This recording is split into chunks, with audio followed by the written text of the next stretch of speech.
eBay. Things, people, love. Eligible life and total. Exclusions apply.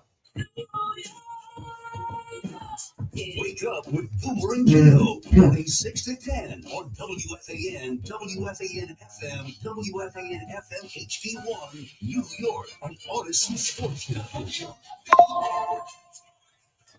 Good evening at 7 o'clock. This is Rich Ackerman. After 36 years, there is a path for Pete Rose to be elected to the Hall of Fame. Rob Manfred has removed both the all-time hits leader and shoeless Joe Jackson, among others, from the permanent and eligible list, saying it ends with their passing. The Classic Baseball Era Committee can now vote on Rose's candidacy in December of 2027, and he would need to get 12 of 16 possible votes from that committee to gain entry to Cooperstown. Mets and Pirates about to get underway at Citi Field. Mets 16-4 at home so far and send Kodai Senga to the mound against Mitch Keller. Yankees look for back-to-back wins over the Mariners tonight in Seattle. Unbeaten Max Fried gets the call against Brian Wu. Osvaldo Cabrera goes on the injured list with a fractured ankle. Coverage of the Yanks and Mariners tonight on the Fan beginning at 9 o'clock. Jason Tatum underwent surgery for a ruptured Achilles, ending his season and putting the next one in jeopardy. The Celtics will host the Knicks tomorrow, facing elimination without their star. This report is sponsored by Ray Cattina Mercedes-Benz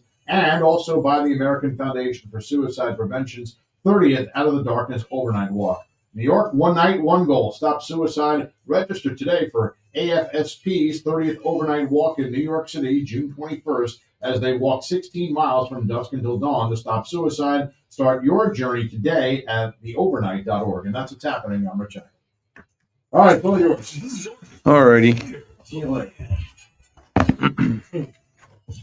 It's AM to AM on WFAN.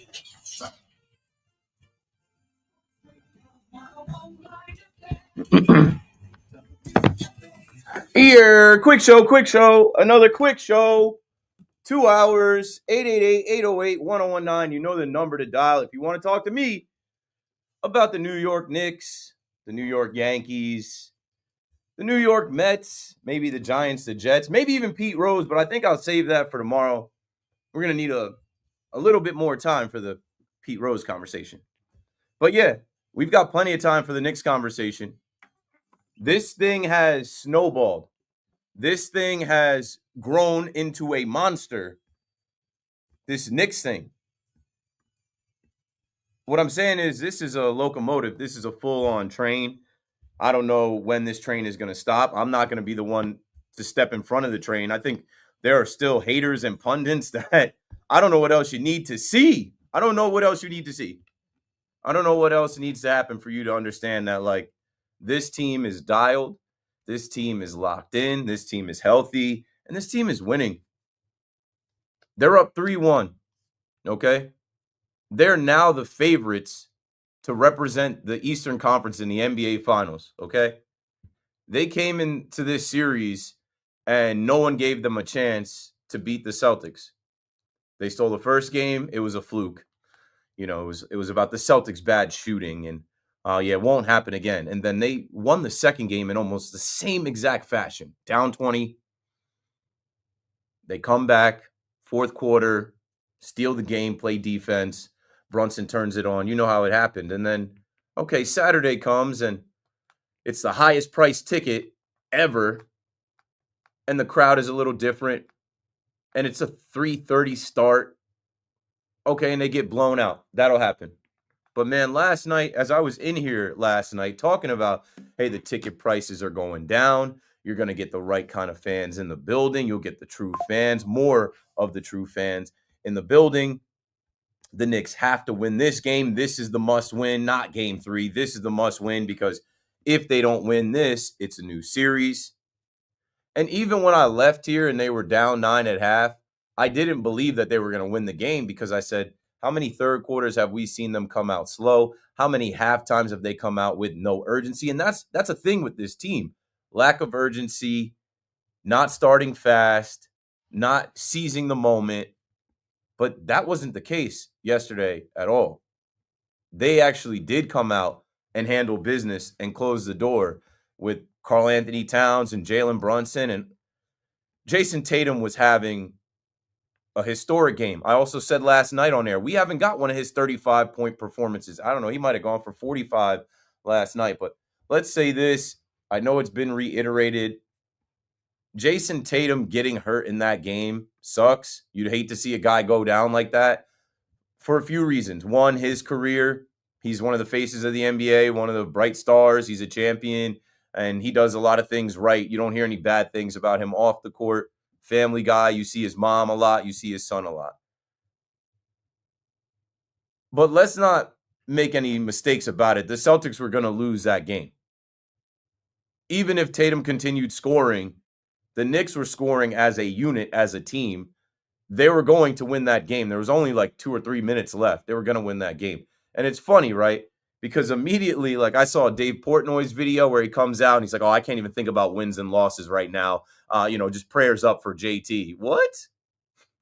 You can't think about wins and losses? Well, think about 3-1. There are 3 wins and 1 loss. And most of the time, that bodes well for the team that's up 3-1. The Knicks are going back to Boston with a chance to eliminate the Celtics, and nobody had it. I listened to a lot of radio. I listened to our sister station, WEEI, where Evan and Tiki and Loogie will be. And how about this? Stop for a second. Give Loogie his respect. Give that man his props. As I say, I listen to a lot of radio and TV and podcasts. Nobody had the Knicks. This guy came in here and said it with his chest. Put his name, his reputation on the line. He said Knicks in 6. That's the closest prediction that I've seen. I think it's Knicks in 5, and I'll tell you why. It can't be Knicks in 6. But, man, give positive Tommy, Loogie, give him his respect, man, because he called it. And if it would have went the way everybody thought, he would have been mocked. And he would have. So, keep the same energy. I always say that. Let the respect be as loud as the disrespect. Speaking of disrespect, these NBA pundits, Brian Windhorst, he won't just take what he sees, right? He's supposed to be a smart basketball guy. He won't take what he sees and just accept it. The Knicks are rolling. They're a train that is coming to your city. They're coming to Boston, wherever. They don't care. So let's hear Brian Windhorst talking about the Tatum injury and how he talked about the Tatum injury with this series. Because when I heard this, I was like, that's not how I feel at all. Amazing.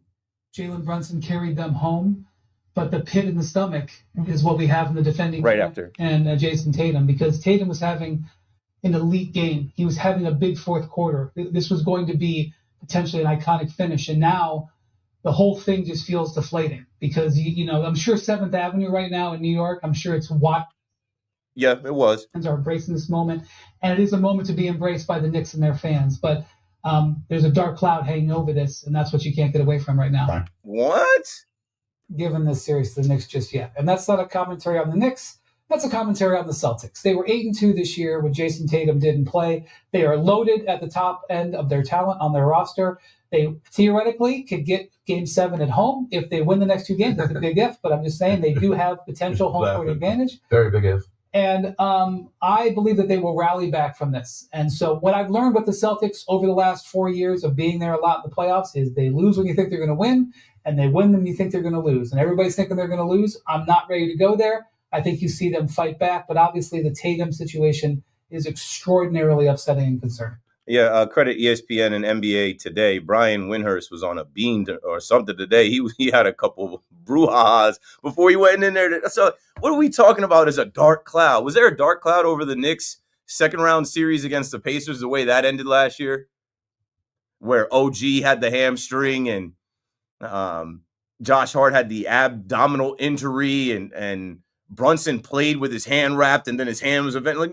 There was no dark cloud over that. That's why I'm like, listen, even though I'm a Nets fan, I'm not hating on the Knicks. I have watched the Knicks be hated on by everyone that watches basketball, talks about basketball forever. They're 1 win away from ending their own 24-year appearance drought in the Eastern Conference Finals. And now they're the favorites to win that thing. 888-808-1019. This guy went on national television today to say, there's just a pit in your stomach. There was no pit in my stomach.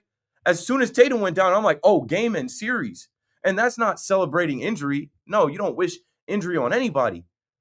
But this is what happens every year. If you listen to me talk, I said every year you can count on it. Look at the Cavaliers right now. Look at the Warriors. Steph is hurt. Every single year in the NBA, they play so many games. When we get to May, guys' bodies just give up on them. And it could be something like an Achilles. It could be whatever. So I'll say that to say this. The Knicks got to stay healthy. And the Knicks can't afford to play any extra games. One more game. Go to Boston. End it on the parquet. Go to Boston. Step on Lucky's head. Put the Timbs right on his nose. End it. Knicks in 5. It can't go 6. You don't need to do it. And I understand. They had to shut down the streets outside of Madison Square Garden last night. That was great. They can do that again on Wednesday. You don't need to have your fans out there come out of the building into, like, I'm telling you, don't allow it. Now, without Tatum, okay, Sam Hauser's going to give it a go. You heard Windhorst even give you the stat about, the Celtics are 8-2. And then I heard Evan today do the homework on it and read you the teams, the Brooklyn Nets, the Trailblazers, teams like it's not like they beat elite teams. This is not the regular season. This is the main thing. This is the highest level of competition. So I'm not worried about the Celtics pivoting. And I listened to their post game last night, Derek White and even their head coach. They're hurt right now. They know they're done. They are hurt without their leader, without their brother, as they called him. You have to put your foot on Lucky's throat and end it in 5. Also because you want to start resting up and keeping your body right and your mind right for the Eastern Conference Finals, where most likely you're going to face the Pacers and get revenge on them from last year. Like, you don't need to play any extra days. That's what I'm on with the Knicks. We saw OG last night. Looked like he almost had a hammy. He said he's fine. Clearly played through it. Brunson's ankles, Cat's fingers. The Knicks have to end it tomorrow. Knicks in 5, like they were chanting outside the Garden. Let's take a call before we go to the break. Richie in Queens on the fan. What's up, Richie? Hey, how are you? I'm good, man. How are you? Yeah, look, incredible. I mean, who would have thought that we'd be at this point at 3-1? The experts put aside. When you talk about experts, when they pick people in the draft and they pick this team as, 0-10 against teams, there's no way that they could challenge. They won 2 games where you could have said they could have lost, and to come back the way they did last night, nobody saw that coming. Yeah, the dark cloud, I don't know where he's coming from with dark cloud injuries all the time. I felt terrible for Tatum. I think he's a great kid, but it's part of the game. And yeah, my thought was too, with him there, I mean, how could they really win down 3-1? I think Porzingis, who's been kind of weak in this series, has got to really step up. Hauser might be playing, but I don't think he's 100%. So I agree, go out and win it. Again, I'm not going to guarantee that they can win that in Boston, but it would be nice, get some rest. But this has been a great story. It really, really has. So I'm 3-1, but I am kind of surprised. And anybody that says they're not surprised, I would contest that. Yeah, well, hey, of course, color me shocked, call me surprised. I didn't see it. We knew this was going to be the matchup February, March, April. Weren't most Knicks fans fearful of that? Weren't most Knicks fans saying it's going to be another second round exit? We got to face the defending champs, the Celtics. We can't defend the 3. They're going to shoot the lights out. I'll say this. It is a moment for the city. As I went home and finally parked it on the couch, I realized something was happening that I got to experience last week. I'm like, okay, Citi Field and the Mets fans, New Yorkers that are in Flushing, are reacting in real time to the Knicks win as the Mets try to walk it off. Isn't that some type of cosmic universe never unconnects thing? That last week the Yankees walked the Padres off after game 2, or after, was it game 1 or game 2? I don't even remember now with these games. After the Knicks beat the Celtics, yeah, it was game 2. And it's like the whole stadium is reacting to that, watching on our phones in there. And then the same thing happened with the Mets. The Knicks win, and the Mets go on and get a win as well. So something special is happening here. There's no dark cloud. We're not looking at, what if Jason, they were going to lose the game anyway. They were going to beat Jason Tatum. So I think that's just an easy out for these Celtics fans and these pundits and reporters, because they all look crazy, because some of their takes were so wild. Some of their takes were so over the top and arrogant and cocky about what the Celtics were going to do to the Knicks. They have to save face somehow. They have to come up with something. It's not valid. We're not jacking it. Not here in the city. No shot. Ray in Brooklyn on the fan next. What's up, Ray? What's up, Keith? How you doing, bro? I'm good, man. How are you? I'm good. Listen, I agree with you. We don't like to see a guy like Tatum go down, and I mentioned this to Gio a lot. You know, that game, it came down to who wanted it more, us or them. And the Knicks proved they wanted it more than Boston.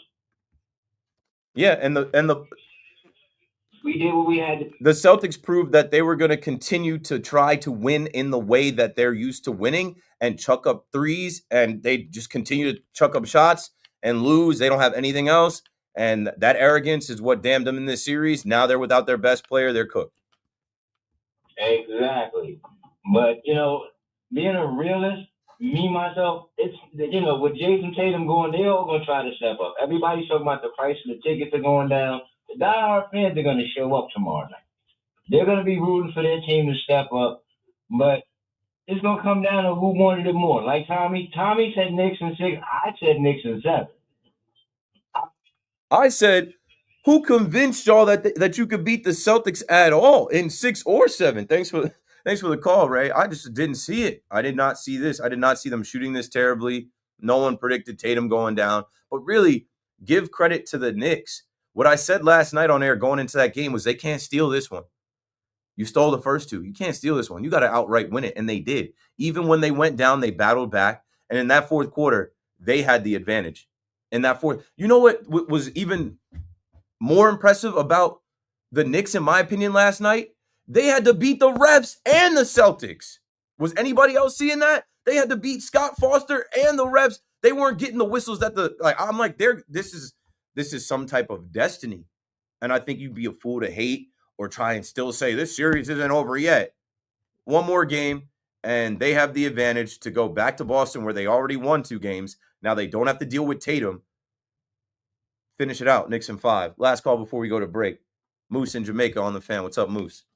You're a kid. I'll make it quick. You said it Knicks in 5. My bet is in 6. You're telling me to cash out. I hit up my people. They're saying doing the same. Knicks in 5. What's the cash out? I know you were at like 1,500. What's the cash out? I bet 100 to cash out at $5 bills. I'd take that 500. I'd take that. Turning 100 into 500. I'd take that 500. Exactly. The Celtics are defeated mentally and now physically. And they're home. So they're back in their beds. They're back in their comfy confines. They don't want to come back to New York. They're good.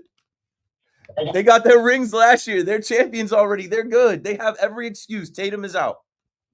Exactly. Thanks for taking my call, Keith. You got it. 888-808-1019. Let's go to the break. More of your calls on Game 4, on Game 5, where the Knicks are, and this reality that we've stepped into. You know, that's something I said on Twitter last night. I said the Knicks came back, beat the Celtics and the refs. This was the must win. And I don't know what reality we've just entered, but Tatum is out. So it's Knicks in 5, and that's an actual thing that nobody talked about a week or 2 ago. Nobody. The closest one, Moose bet Knicks in 6, and Thomas Lugauer was on the fan talking about Knicks in 6 and telling you every reason why because he's positive Tommy. Negative Keithy on the fan. I'll be right back.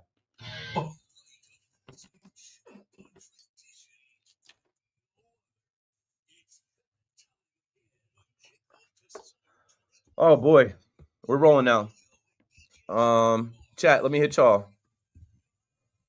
Levi, what's up, bro? Appreciate you always. I know you got the notifications on. Pam, too. Appreciate you always. Know you got those notifications on. Ding, ding, ding. YouTube. I'm going live. You know it. What's going on, Keith? Prayers up for Oswaldo Cabrera. Yes, sir. We will get to it closer to the 9 o'clock hour when the Yankee game is coming. We'll start talking about that. But obviously, terrible scene last night. I was asleep, woke up and saw it. It was bad. Let's go Mets. You just reminded me. Let me try and get the Met game on in here.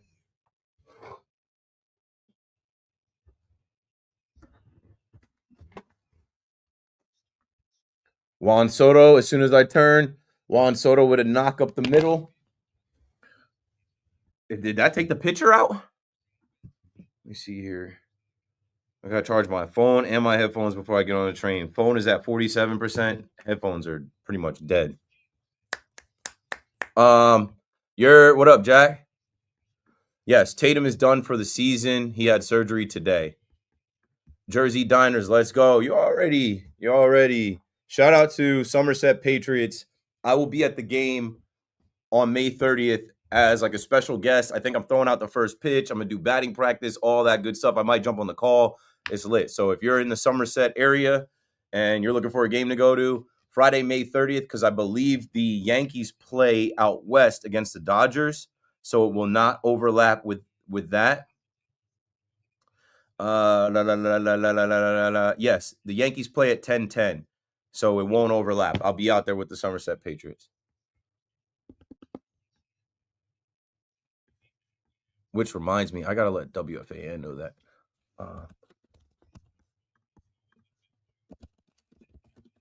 Week of May 30th.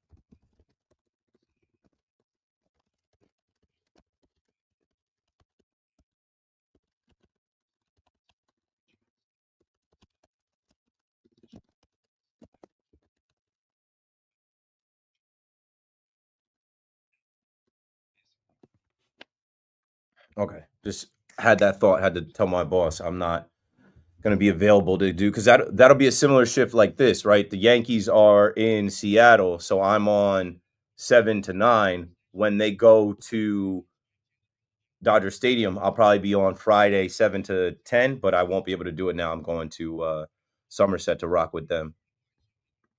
Yo, I like that you guys have built a community. You guys say what's up to each other in the chat. That's love. This is the Knicks' last game with the Celtics. I hope they win. Yeah, I think this should be it. Right, Jaylen Brown's not going off. The Knicks are going back to the Eastern Conference Finals. First time in 24 years. Yep. OG from Hoboken, what's up? Josh from the Bronx, appreciate you. Yes, the Knicks are on their way. Let's go Knicks. And New York, stand up. Jay Dupree, the Johnson brand in the house. You all ready? One more time, 888-808-1019. I say the number because I'm a solo host and I want to talk to you. If you don't know the number to dial, it used to be 877-337-6666, but I got both those numbers down and I spit them out like quickly. Waldo hurt ankle, yes. I have my screenshot saying Nixon 7. I also said in the chat, hey, congrats to you guys that believed.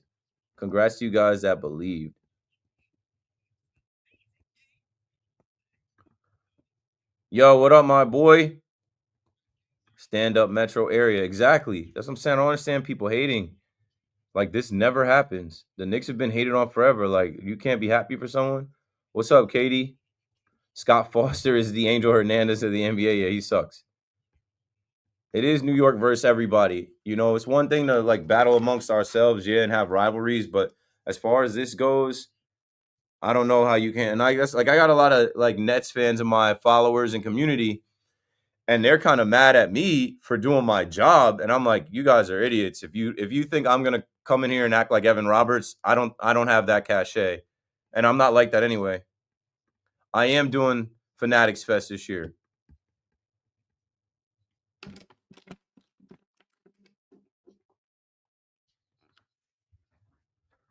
Queens.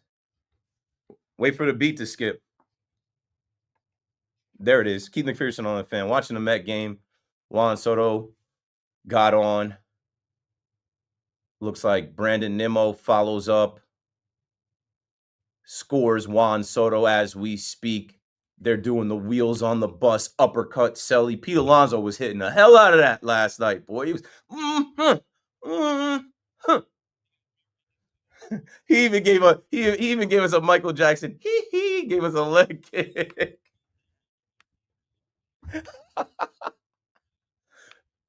Pete is having the time of his life. Paid Pete and the Make It Happen Mets. They are now on the board against the Pirates, looking to take this series in 2 games. And like I was saying, what a night for Mets fans to get to experience what Yankee fans or just New Yorkers, because I know it's not all Yankee fans or all Mets fans in the building. You're going to where the team is. The Yankees are out of town. And so there's Yankee fans and Mets fans in the building last night at Citi Field. And everybody's got phones and internet. And when you hear, okay, the Knicks won, that travels around the stadium. So I thought that was super cool. Like, I got to experience that at Yankee Stadium, come here and do the show after and talk about the city being up, the city being alive.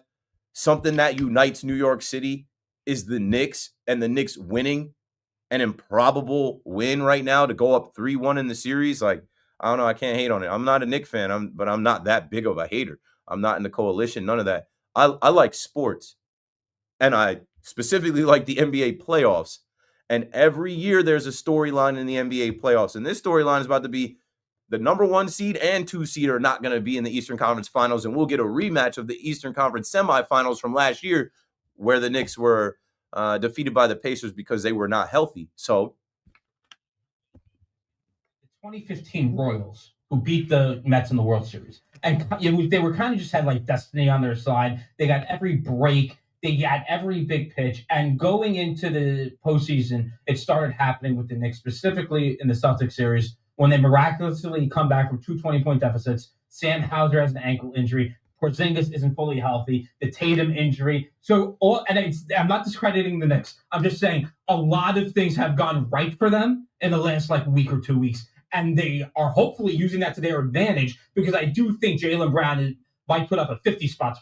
No. He's gonna want to make sure that, wait, you gave me the bag. You gave the. They have the defenders to stop him from doing that. He's not putting up a 50 ball.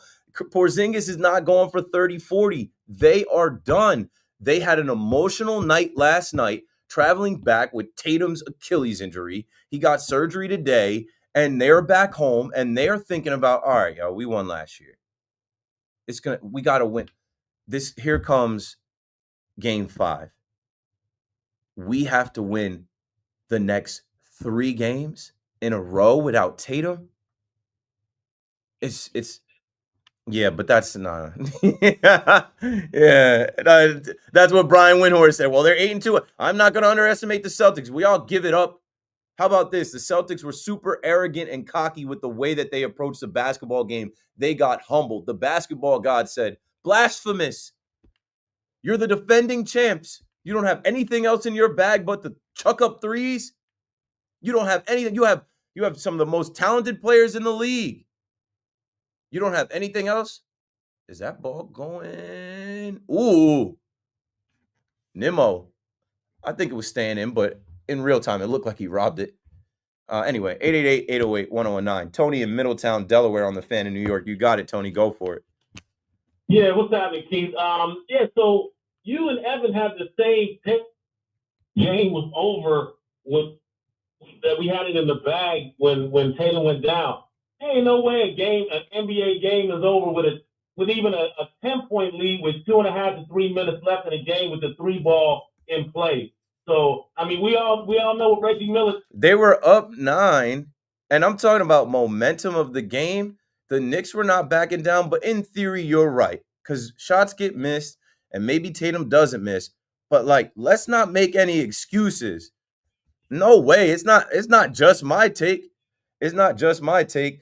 Nick Wright, and I'm just putting you on hold. Nick Wright put out, obviously, the overarching and tragic story of the night is Tatum's injury. But discussing the actual game as if Tatum's injury was the turning point is wildly dishonest. He got hurt with 3:03 left and the Knicks up 9 points. The Knicks were winning the game and going up 3-1. I think it is media members' responsibility to remind people, because so many people are trying to say, you don't know what would have happened. Tatum might have won that game. Nah, man, the way that game was going, if you go back and look at the shot chart, if you go back and look at the play-by-play, it was Tatum on his own, and they kept chucking up shots. You can't sell me on Tatum being so heroic that he wins that game for them in the Garden. The Knicks had it. I'm just putting respect on the Knicks and not trying to give the Celtics and the Celtics fans and these media members glazing the Celtics an easy out. You're back on the fan, Tony. I just had to get that in. Yeah, but I'm not even. I'm a Knicks diehard. And I'm saying I Heard you. down threes, and they got it down to. Heard you. I got to go back and watch it, but I didn't feel that way in my apartment. I'm like, this game is Knicks. They're not losing. It's unfortunate that Tatum went down, but I did not see them losing that lead. Not with big body Brunson, closer of the year, captain clutch, most clutch player of the year. Thanks for the call, Tony. 888-808-1019. But either way, let's deal with what actually happened. Tatum has surgery today. Speedy recovery, bro. That sucks. He's going to miss his whole 2025, 2026 season. And the Celtics probably have to blow this team up and change some things and start thinking about some things. But that's none of my business. The Knicks won the game, and they need to win the next game and end this, because the same way Tatum went down out of nowhere at any point in time, they could lose one of their starters, and that changes their fortunes. Do you understand that this is history in the making? And like Paulie was just saying, all the little breaks and things that have gone their way, when it's your time, it's your time. You don't know what next year is going to bring. You have to seize the day. You have to seize the moment and the opportunity. This could be the year that the Knicks go back to the Eastern Conference Finals. This could be the year that the Knicks go back to the finals. This could be the year that the Knicks win the NBA championship. It doesn't even sound right coming out of my mouth. Hunter's in Melville, New York on the fan. Go for it, Hunter. Hey, thanks for taking the call. Look, I was at the game last night. As a young New York fan, obviously that was one of the best sporting events I've ever been to in my life. It was awesome.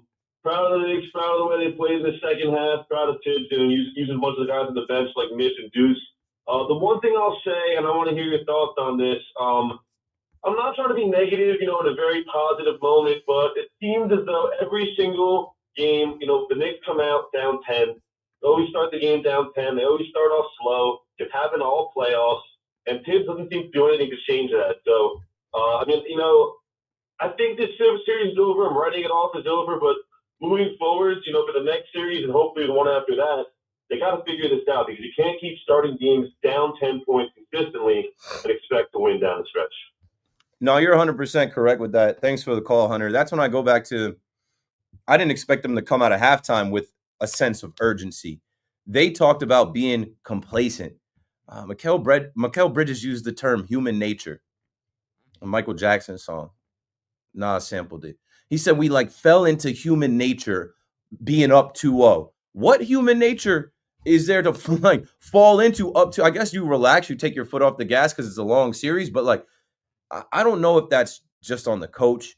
I think Brunson took it on himself as the captain to lead the way with his play and his demeanor. But yeah, in the next series, assuming they get out of this series, assuming they don't lose 3 in a row and that everybody stays healthy, they got to make it a point to get into their offense and put the ball in the hoop and take a lead and not play from behind. But at least early in the game yesterday, they didn't get smoked. They did have some early leads. They didn't last long. It's like they would get a lead, lose it, get a lead. I think they went up 24 to 23 and 28-7. But that's better than being down, 10, 15, 20 points early on.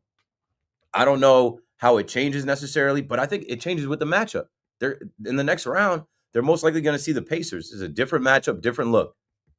Not for nothing, the Pistons played the Celtics better than the Pistons played the Knicks better than the Celtics. Knicks fans were sweating on that first series. Right now, you're up 3-1. You didn't go up 2-0. You didn't go up 3-1 on the Pistons. I think most Knicks fans probably didn't think the Celtics would shoot 25% from 3 in games 1 and 2. And again, they didn't think the Celtics would just blow 2 20-point leads, which is, again, the point of this, is that you will have a situation where you came back from 20 because they shot 25% from behind the arc. They should have been down 3-love going into last night. They just should have, because they got dominated in game 3. To their credit, though, to the Knicks' credit, they are playing really, really, really good basketball and taking advantage of all the breaks, which is why finish this tomorrow. Don't risk anything, because that right now, obviously, all the pressure on the Knicks. If the Celtics win tomorrow night and it's 3-2 going back to the Garden, knowing that the Celtics have Game 7 back in Boston, with all the momentum on their side, if they do get there, get this over with tomorrow. And I have the confidence that they probably should. Road Warriors, the Knicks, Jalen Brunson, the best closer in the game right now. But doing it is different than just saying it and believing it. I think they have the right demeanor. When you talk to the guys after the game, whether it was Josh Hart or Karl Anthony Towns or Brunson and Bridges together, they know the job's not finished. They know the job's not done. They know they got to go back up to Baltimore, back up to Boston and take this game. And then if they don't, close out at home. But again, you don't want to play any extra games. It's extra risk. And again, their road is significantly easier. Jalen Brunson and the Knicks fans can say all they want, prayers up to Tatum. Their road is significantly easier without Jason Tatum. They just have a better chance to win. So even though up front they're saying prayers up, this sucks, they are the inside because they know that they have a much better chance of beating the Celtics if they don't have. Maybe not even a smile, but a sigh of relief. I think what I saw, whether it was Karl Anthony Towns or Brunson, before anyone could even ask a question, he said prayers up to JT. They're hoopers, man. And they all came up in the same time as Jason Tatum. And they've seen him go to the Olympics last year. They've seen him win a championship. They've seen him play in the playoffs year after year after year after year and grind his way to where he's gotten as a multiple-time All-Star, as a guy that, was a top draft pick. So I do think there are those feelings externally and in the front of their minds, but in the back of their minds is like, wow, we won the game. And even as I'm looking at the play-by-play, as I said I was going to do, like Tatum, his last shot or, missed Tatum 30-point, 3-point pull-up shot at 3:47. He was out of the game at 3:03, and then they take that timeout. After that, Brunson hits a 3-point shot. OG Anunoby hits a shot.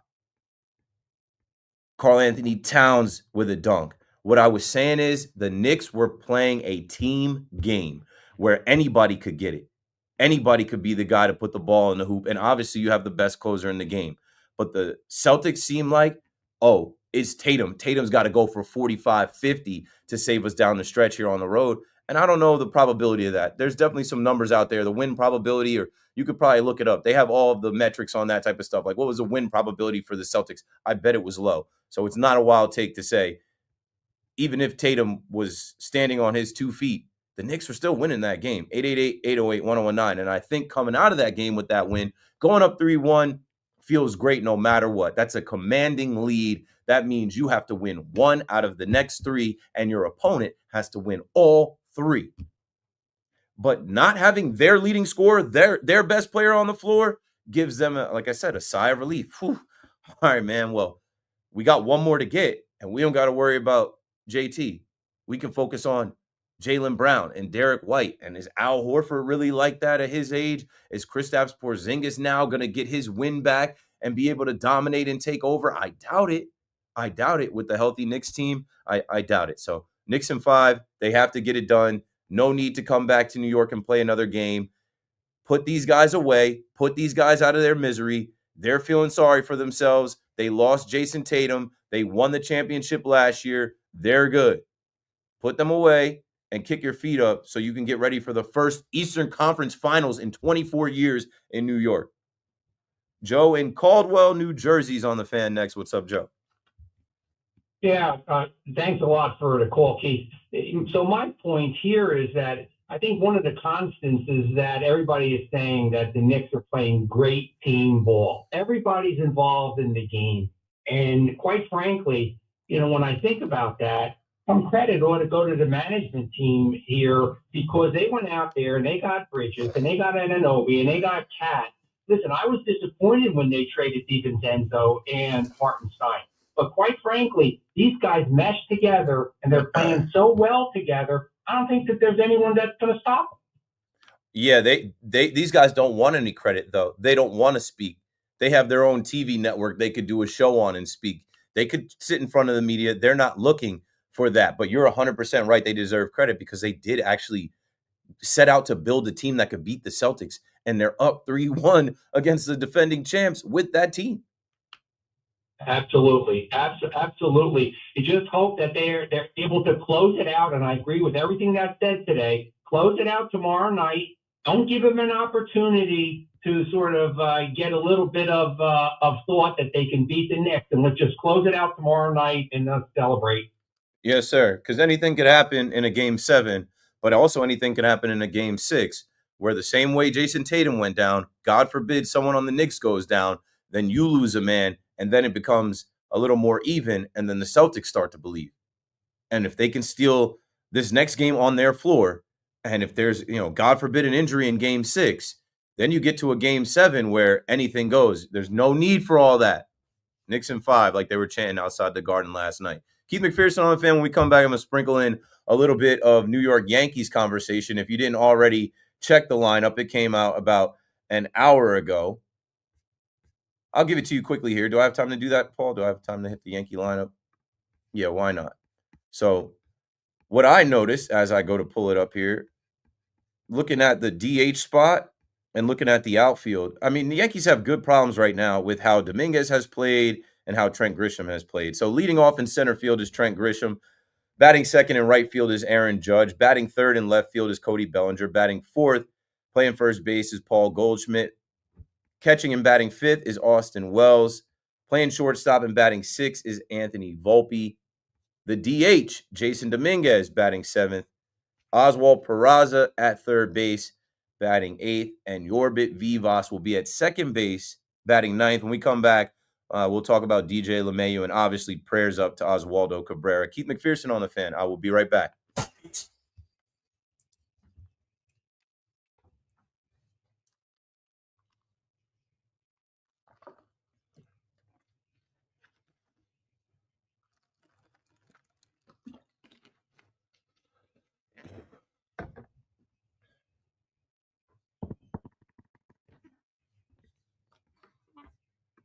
All right, what's the chat on?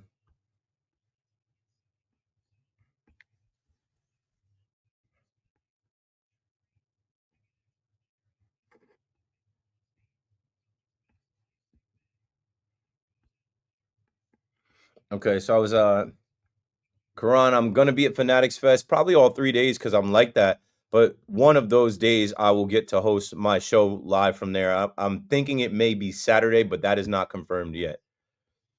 Nostalgic, Nick, we believed. Good. What I say is, being a fan, you're supposed to be fanatical. You're supposed to have some belief. Even if you don't bet it, even if you don't say it, you're watching the game believing, hey, they can win. Anything can happen.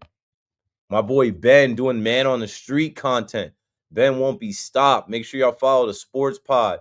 Young and in the game, out there in the streets, interviewing fans, making reels and TikToks. He's got the podcast on YouTube. And Ben is a young dude that is going to have a good reel and good amount in his portfolio by the time he gets out of college. Appreciate you, bro. Appreciate it. Let's talk about how the draft lottery is rigged. Mavs had 1.8% chance to get the top pick. I talked about it last night. I was on in real time. I knew it was coming. I'm like, I know it's going to happen. When they went to commercial break, I'm like, the Mavs are winning. The NBA is a business. The Dallas market is one of the biggest TV markets, radio markets, fan markets. When Nico Harrison traded away Luka Doncic, those fans showed up with a casket. Those fans showed up and protested. Those fans stopped going to games. Those fans made themselves loud, and they were clear that they were pissed off and they were disgruntled and they were mad about things. So there's no way to prove it. But you know what would be good for business? Not to lose, let's say, 50% of the fans in that market who said, why would you trade away this player that we drafted? He's a generational player. He's the best player, one of the best. Let the ball bounce where they can get Cooper Flag, and the fan base will be right back energized. They'll be buying Cooper Flag jerseys this summer, and it'll be like, Luka never was there. Luka the Laker. And that's another thing. LeBron is on his way out in a year or two. They need a star in the big market of LA. That's going to be Luka's team in the next couple years. People of God, save Nico Harrison, the man who traded Luka, and let Brunson walk. Sure. If he messes up Cooper Flag, he shouldn't organize a reg team. You can't mess up Cooper Flag. He's about to play with Kyrie and AD, and He'll be fine. For as good as Jaylen Brown is, he has such a low basketball IQ. Also, Horford and Holiday are useless. Yeah, they're not threats. They're old now. They can't turn it on. I don't see it.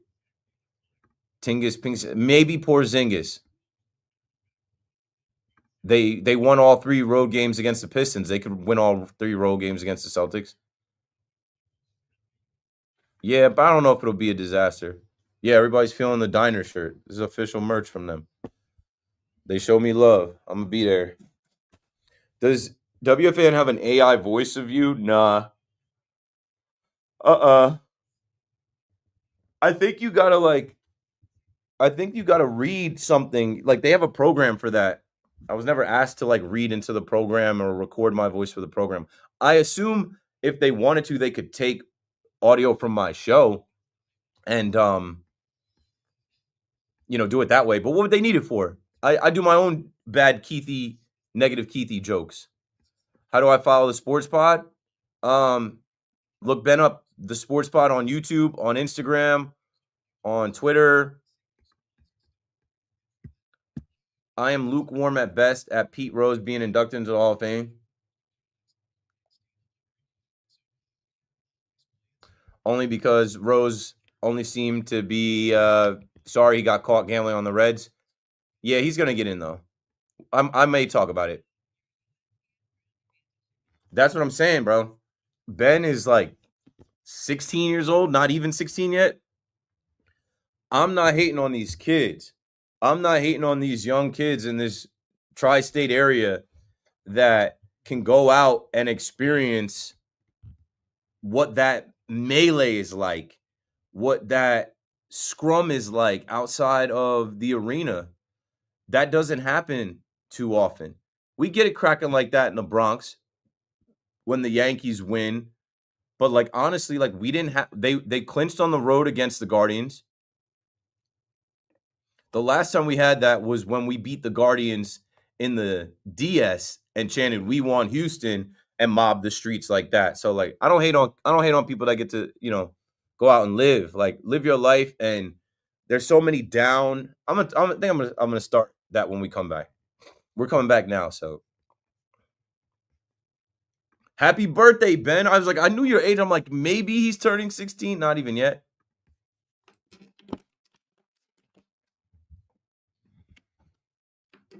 And we're back. Keith McPherson on the Fan. I've been meaning to shout out Mick in Rocky Point for the longest time now. It's funny. I had the thought months ago after the World Series, honestly. I'm like, I wonder where Mick in Rocky Point is. If you've listened to my show since 2021 into 2022, I had a 91-year-old caller back then who's got to be 93, turning 94 now, named Mick in Rocky Point, Dodgers fan, who would call into my show. And he actually just sent me a couple birthday cards. And so I wanted to give him a shout out. And I actually was looking, I'm like, I don't know if there's a return address on this card, but that's fine. I'm sure he listens and might not call as much. So happy birthday to a fellow Taurus, Mick in Rocky Point. And also happy birthday to a fellow Taurus, Ben Ballion from the Sports Pod. A young guy that connected with me a while ago, just a listener and fan of the show, asked me how he could help, how he could be involved with me. And I basically connected with him. And I was like, listen, this is something that's going to help me and you. Every day I put together notes for my show. I use Google News, Google Alerts. I use Twitter. I use Instagram. And I'm always clipping and doing things. I'm like, make me a one sheet every day where you go and you look for all the New York sports teams and all 4 major leagues and just hit me with the headlines for NBA, MLB, NBA, NHL, Knicks, Nets, Islanders, the New York teams. And so Ben has done that, I think, for over a year now, and he's done it very well. I'm very proud of him. He just turned 16 yesterday. Happy birthday to him. He's in my live chat right now. And he said, bro, I have never experienced anything even close to what happened at MSG and on 7th Ave last night. So he's a 16-year-old kid, right? And I'm talking about 24 years since the Knicks were in their last Eastern Conference Finals. He's a 16-year-old diehard Knicks fan, Mets fan. I'm not sure what hockey team he rocks with. Football-wise, I think he might be a Jet fan, but he has not seen anything. He has not experienced anything like the melee, the scrum, the mob outside Madison Square Garden. I'm not hating on these kids, man. I want these kids to enjoy it. I just was saying to them in the chat, we haven't had anything like that I can remember since 2022 when the Yankees beat the Guardians and everybody was outside with Jake from the Bronx Zoo chanting, "We want Houston." So this is historic. This is rare. These fans deserve it. I can't hate on the people that have been hated on for years after years after years. The Knicks fan were hated on just because they do play in the world's most famous arena. They do have a massive fan base. They are worth billions. And then the play on the court just didn't match all of that. So outside fans and media members, whatever, never gave them any respect. Now the Knicks are commanding their respect. So congratulations for going up 3-1, Knicks fans. I know it's a feeling that you're not used to. You're one win away, one win away from going back to the Eastern Conference Finals. Mario in Long Beach on the Fan, you got it. You're on. Great show as always. Thank you. Thanks for joining. You know, so very interesting. Like I was looking up a couple of things on Bronson, right? So this year, I believe in the first round against Detroit, he scored 30 points 4 games in a row with 7 assists 4 games in a row. That is an NBA record. Nobody has ever done that. Yeah, they're starting to really pull up his stats. I'm seeing his name next to Kobe Bryant, LeBron. Like he is putting on an all-time playoff performance, and it's just funny. They're even pulling up the Nerlens Noel trade and how the Pistons took on money to free up money for the Knicks to sign Jalen Brunson. It's crazy, like where we've gotten from just 4 or 5 years ago. Yeah. And to your point, he's averaging 10.3 games in the playoffs. That's the most of all time. And the second is Dirk Nowitzki, Kobe Bryant, Michael Jordan, and Steph Curry, all behind. Hall of Famers, champions, all-time great. Yeah. I'm sorry. No, go on. I'm just saying that's great company to be in. Yeah, so that makes me laugh because I was trying to get on with Evan, because Evan was saying that, I think that Kate Cunningham is going to be better. So Kate Cunningham's a nice player. Don't get me wrong; he's a big all-star. Tell me what records all time that you see Kate Cunningham. Yeah, Kate Cunningham is eliminated. He's 23. He's got a lot more years to grow and become. Yeah, I don't see any special skill like Brunson has that skill to get open, to go in and out. You already see it. He's proven. He's undersized. He's had to be a technician. He's had to have his footwork, his shot selection. Like when I watch Brunson, it doesn't make any damn sense how good he is. It's practice, it's reps, it's in his blood, passed on from his dad to all those videos that we've seen of all those days they spent out there shooting and working out. He is a technician, and he's playing like one of the greats. He's the difference. He is the reason why the Knicks are looking like this, because they have a closer, a stone cold killer. That is the difference. I know watching the NBA, even with the measly Nets in the past few years, I'm like, they don't have a closer, man. They don't have a closer. If you don't have a closer, you don't have anything, because the best shine in winning time in that fourth quarter. Thanks for the call, Mario. 888-808-1019. If you don't have a closer, there are NBA teams that can play, like the Pistons. They were all right, but like ultimately, if you don't have that guy that can take the ball at the end of the game and find the open man or do it himself, you're gonna lose games. And the Nets haven't had a closer in a long time. I mean, they did have KD and Kyrie, but like that was short lived. That's another thing why Nets fans are mad. Before we go to break here, if you're a Net fan and you're mad at this Knicks run and you're saying, "Hey, they hated on us, I'm gonna hate on them," you're wasting your time. It's a complete different thing. It is a complete different thing. You should be mad at Joe Tsai. You should be mad at Sean Marks. And yeah, you could even be mad at KD, Kyrie, James Harden. Like, they made their bed, they're lying in it. And you don't have to lie in it with them. The Nets are eliminated. That's why I came in yesterday. I'm like, I don't care where that ball bounces. I'm not hitching my wagon to a lottery where they're going to rig it so that the Dallas market can get Cooper Flagg because Nico Harrison traded away Luka Doncic. Keith McPherson on the Fan. When we come back, we'll start the Yankee conversation before Yankees baseball hits the airwaves at 9 p.m. Don't go anywhere. We're coming right back.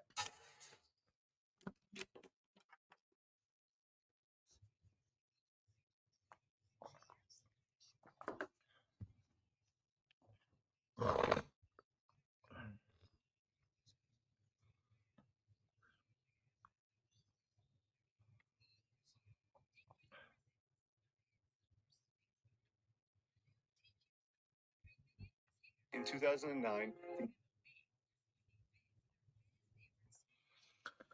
Okay.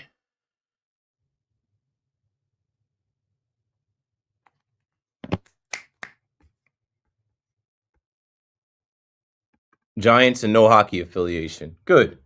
Good. Right now, I think is a good time for you to, be a Giants fan because they're going to come around and also figure out if you even care to watch hockey and pick a team. Seventh Ave was a movie last night. Yeah, it's rare. It's rare that you get that. I was at the Guardians clinch in 2022 when fans burned the Josh Naylor cutout after rocking video call. And Billy's after the Yankees World Series games. I was all up in Billy's. I was the one hosting the parties. We were promoting it on WFAN. Shout out to Joey. If you look at my Instagram, and Joey probably doesn't want me doing this, but I don't care. If you look at my Instagram and you go to the middle picture where I'm flexing right there, I posted a carousel today, right? So that's me outside with some of the gang, some of the terror squad. And if you scroll through that carousel, this is my boy Joey right here. He's gonna be mad as hell when he finds out I'm doing this. He owns Billy's. And when I first met him in like 2018 or 19, I was in there faded. And I was at the upstairs bar and I go to order a couple more shots. And he pours the shot and he cheers me and he takes one. And he's like, good, yeah. Cheers, bing. And I'm like, I go to pay. One, the bartender is drinking, which I mean they're allowed to drink. But I go to pay and he's like, on the house. I'm like, okay. I don't think anything of it. I come back, it's later in the night. He does it again. And I'm like, yo, what's the deal? Like, I don't have a tab or something now. He's like, I know who you are. Back then I was doing a podcast called George's Box, and I was doing some content with the Bronx Pinstripes. And he introduced himself and he's like, yeah, I own the place. And I'm like, you own this place? One, I'm like, this guy is definitely rich. Two, I'm like, you know how many times I was in here spending money? Billy's the drinks and Billy's are a ridiculous price. But yeah, we've been running together ever since. We've been friends ever since. It's cool to like go to a place like that where everybody goes and be one of the insiders. Joey's dad, they show me mad love. And like what's cool about it is they're not doing it because I'm on the radio. They were doing it in 2018, 19 before I was on the radio. So now it just looks like, he's getting preferential treatment. No, they were doing that because I was in there partying after games, before games for years. I've been in Billy's for years by myself. You know.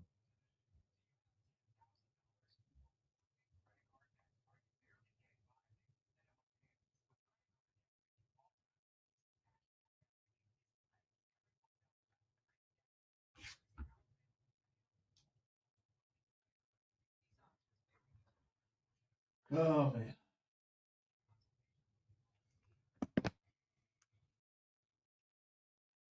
that looks so good right now. They have one right by the PATH train in Hoboken. I've gone a couple times, but I'm trying to like you can't eat that stuff. It's not good for It you. looks so good on But TV. somebody came in here with coupons from the Taco Bell down the street where you could get a free Doritos Locos taco. So they were just sitting out there. I took like 3 of them, and one night I went. When I got off, I got the nuggets, tried the nuggets, and I got the free Doritos Locos taco, and I was like, never again. But like, had to scratch that itch, had to try and cure that hunger, that craving rather.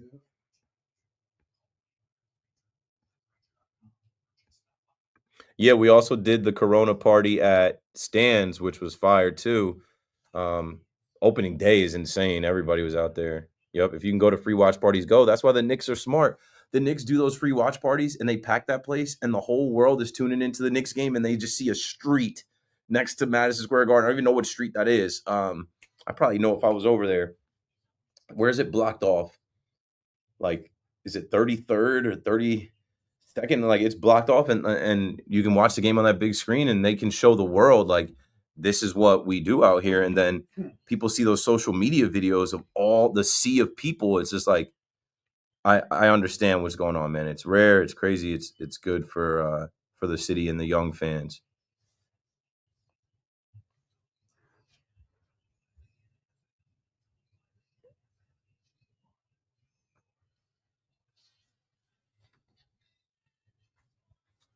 Good evening at 8 o'clock. This is Rich Ackerman. The support is brought to you by ServPro Cleanup, Restoration, and Construction. Visit ServPro.com. Commissioner Rob Manfred has now cleared the way for Pete Rose to make it to the Hall of Fame, removing the all-time hits leader and shoeless Joe Jackson, among others, from the permanent ineligibility list, saying it ends with their passing. Rose was suspended back in 1989 for gambling on baseball, including Reds games. His fate for the Hall of Fame is now in the hands of the Baseball Classic Era Committee. The 16-member committee will meet in December of 2027, and Rose would require votes from 12 of the 16 members in order to gain entrance to Cooperstown. The Yankees open their series in Seattle with a win, albeit a costly one. Osvaldo Cabrera is on the IL with a fractured ankle that might require surgery. It'll be Max Fried going for his 7th win tonight in Game 2 of the series. Coverage on the Fan will begin at 9 o'clock. The Mets currently in action, leading the Pirates 1-0 in the 4th. Brendan Nimmo opened the scoring with an RBI double in the 1st. The Knicks have the Celtics on the brink of elimination, and Jason Tatum done for the next game, maybe next year. The 6-time All-Star underwent surgery today for a ruptured Achilles. Stepanak alum Boogie Fland has reportedly withdrawn from the NBA draft. The Arkansas guard entering the transfer portal, and the Jets released punter Thomas Morstead and signed Kai Kroger. And this report is brought to you by Paramus Chevrolet, and that's what's happening. I'm Rich Ecker. All right, I'll see you manana. All right, get home safe.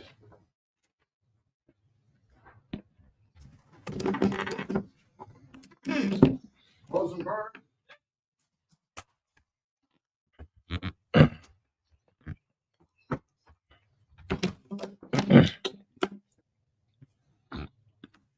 Okay.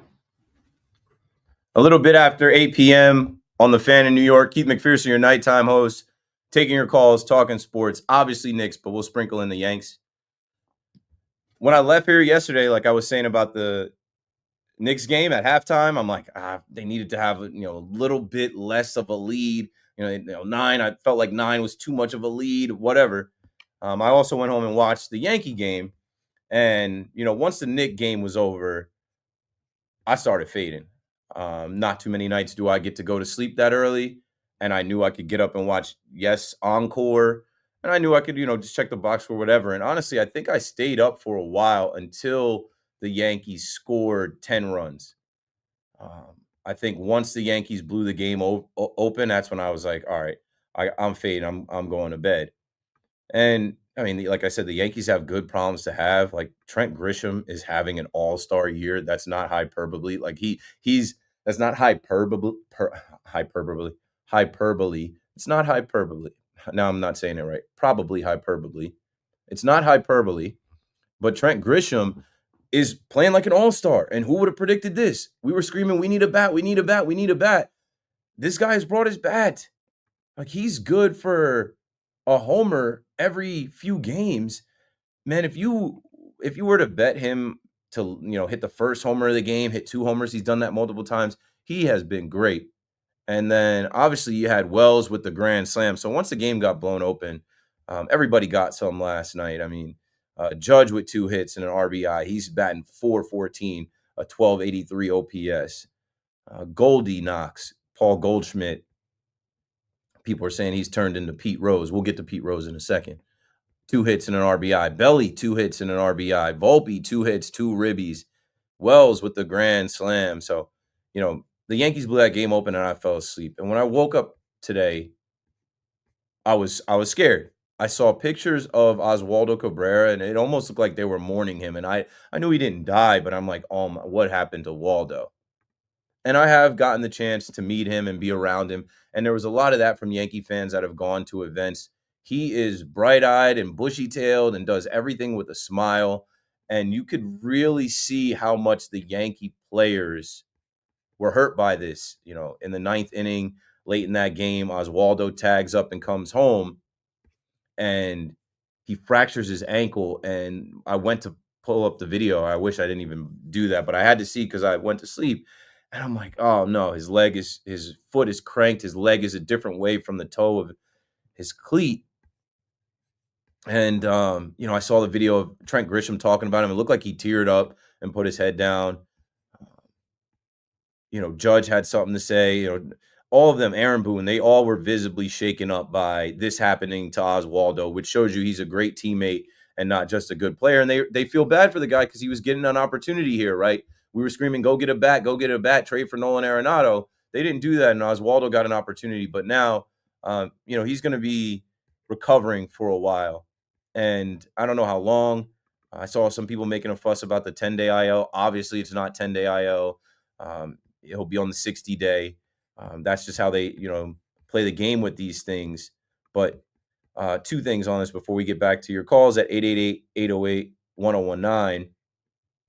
Mark Feinsand wrote, for those confused why Cabrera would be placed on the 10-day IL with a fractured ankle, let me explain. The options are the 10-day or 60-day IL. Let's say, hypothetically, he could be back in 6 to 8 weeks.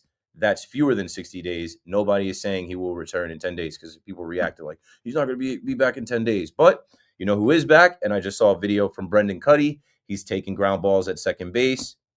DJ LeMahieu. Yes, I expect DJ LeMahieu to get a crack at second base. Not tonight. Yorbit Vivas will be batting ninth and playing second base, but they're going to give DJ an opportunity. He makes $15 million a year, and the team does love him. He does have relationships on this team. So we'll see that. And then, last but not least with this situation, and I hate to call it out, but I'm such a sneakerhead. I had called it out prior.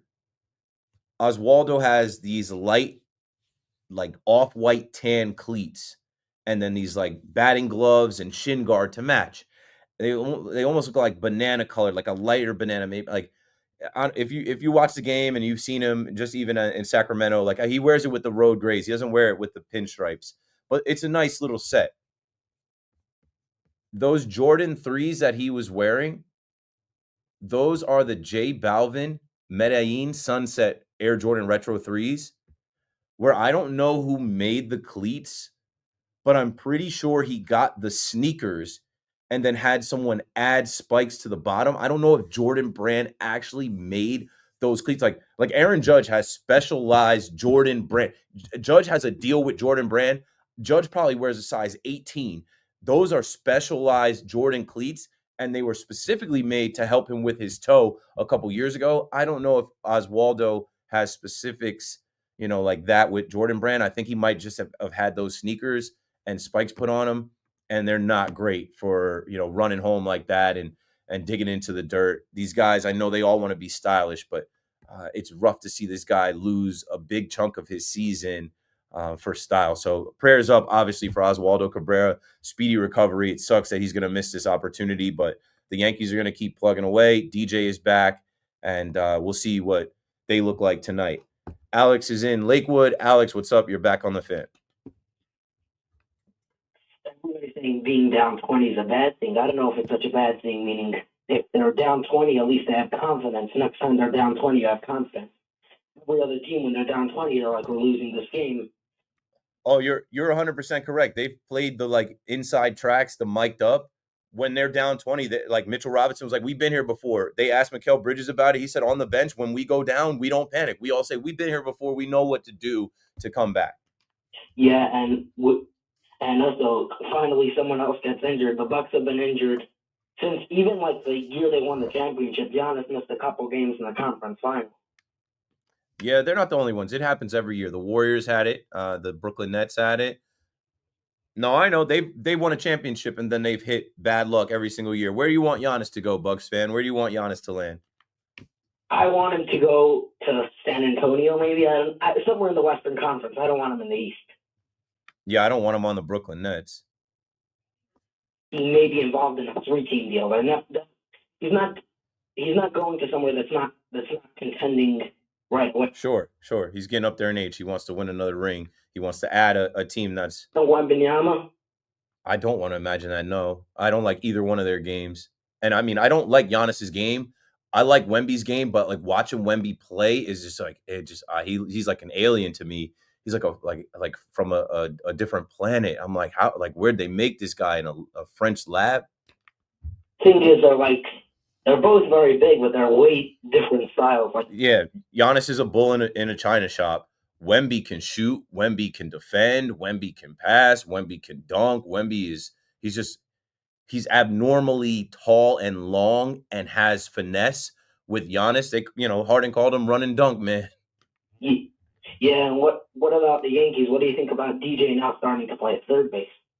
I don't think they believe he can move well enough to play the hot corner, What they just called up Vivas. I don't like it when they call up a kid and then he only gets 10 games or 12 games. He's getting some run here. And that, they could have sat him tonight and put DJ there off of seniority, off of being a veteran and being a guy on the team. But I think Yorbit Vivas is going to get some run, and I hope he continues to play well. And if they end up platooning a little bit, let Yorbit Vivas win. But I think it's going to be a glaring issue at third base if Peraza can't consistently hit and be the guy there and consistently field. Now he ain't perfect with the glove. They need to make a trade for a third baseman as well as another starter. What do you think about calling someone up? As I'm thinking about who they would call up, I don't know who they would call up. Well, I saw him a couple of times. I think the problem is he was a shortstop. I think he could play the whole infield. His name is Alexander Vargas. Okay, yeah. Yeah, I don't know if he would be the answer. We have Pablo Reyes as well. I think we're going to see Pablo Reyes and Oswald Peraza. Not really looking forward to it, but it is what it is. And what do you think about last year? The whole problem was Stanton sucks. We don't have a third outfielder, and this year it's we have 4 outfielders. We have good problems to have. Where's Ben Rice going to play? Good problems to have. Stanton is ready to play. Great. Good problems to have. This lineup is deep. This lineup is better than last year. Great. I am not mad at having extra bats and guys to come off the bench late in games to pinch hit. Everybody's Grisham has 12 home runs, so you're forgetting he probably missed 10 games a season at least. He didn't play every game, and he's 12 home runs. He didn't play every game. He was on paternity leave, and yeah, he has been. That's why I said he's playing like an all-star with his opportunities. I didn't know he had the power like this. I didn't know he could hit like this at all. Makes you think about Verdugo last year. Why couldn't this guy play over Verdugo last year? Because they have him specifically play center field only. And last, I never got to speak to you about this. What do you think about the Jets draft? I like the Jets draft. I think it's quiet. I think that's their whole thing. They've quietly added some good players. Mason Taylor, I think, could contend to be the starting tight end. I think they're going to try and keep him humble. Obviously, everybody knows Membu is going to get the opportunity to start. What do you think about? Do you think there's any chance the Jets could trade for Trey Hendrickson? I think so. The Bengals are dumb as hell. They just are they play broke because they gave all their money to Joe Burrow and Jamar Chase. They didn't even want to. They lowballed Stewart, their first round draft pick. The thing is with the Bengals is the Jets that they could give. I mean, they picked up all 3 first-year options on Sauce Garrett and Jermaine Johnson. I don't know if they're going to be able to pay all 3. You could probably send Jermaine Johnson. He'll be a good young piece that the Bengals would take in a deal for. I don't know if they're looking to make a move like that right away, but there's definitely some issues with Trey Hendrickson. There's definitely some issues with Shamar Stewart, and their defense was the issue. They just went and got Al Golden. You would think that you'd want to put the horses in the stable for your new defensive coordinator, but they play funny with the money, man. He just had an interview, and he said, and they asked him if he's going to want to stay or even if he gets a contract, and he said things are starting to get too personal. Yeah, because it's we were talking about him as defensive player of the year. I don't know, man. They got to figure that out in Cincinnati, or their fans are going to revolt. But they play funny with the money. They try to lowball these guys, and I think there was something that was said about the coach, called and said that he had to be at practice. Nah, not until I get my money. I'm rooting for Cincinnati.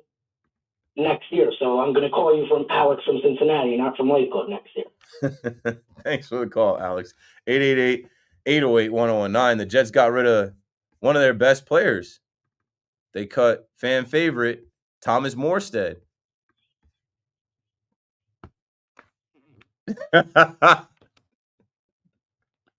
I forget homie's name that called and dropped that drop.